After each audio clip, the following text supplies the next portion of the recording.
देखु आमर बुला कुकुरटी जी कि आमर पप्पी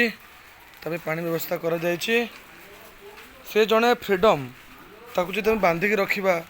किंतु आपणकर आज डॉक्टर जहाँ कहले 14 दिन तक गोटे छोटिया घरे रखा पड़ो बांधिकी बेल्ट आनिली चेन आनिली किसी काम देला ना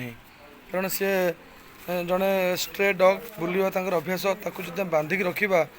देखो सी ऑटोमेटिक जाए से बाली रे शोची तेणु मुझे कौन कर कहतु जी जहाँ मो द्वारा हो पारा मुझे कली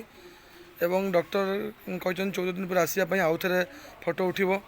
कि देखो तार डाण गोड़टी पूरा प्लास्टर होती गाँव में 4 जन लोक बाड़े मुझे जानी भल भाव में आईआईसी पाखे मु पोस्टाल मध्यम एफआईआर करी आज 5 दिन होगा एपर्यंत सुधा कौन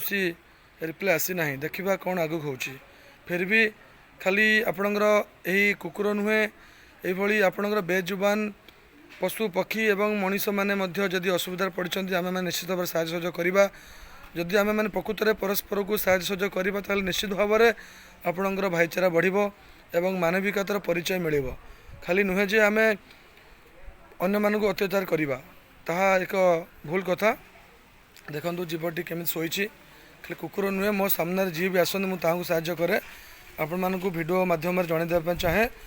आपंकर सब बारंबार कही आसूँ the prevention of cruelty to animals act 1960 रे पशु एवं प्राणी मानक पई आईन व्यवस्था अच्छी एवं आपंकर आईपीसी इंडियन पेनाल कोड रे मध्य आपंकर 428 एंड 429 रे 2 वर्ष जेल एवं जोरिमाना अच्छी तेणु एत प्रकार आईन थाई कि जदि आमे माने आईन को अणदेखा करवा ताले निश्चित भाव में आईन उल्लंघन होची तेणु मु समस्त को अनुरोध करुँची ये वीडियो माध्यम आपण आईन कथबार्ता करूँ एवं समस्त मिसिकी प्राणी मानक सुरक्षा दिंतु से मुझे बारंबार वीडियो करी आपण मानक छाड़ुचे धन्यवाद।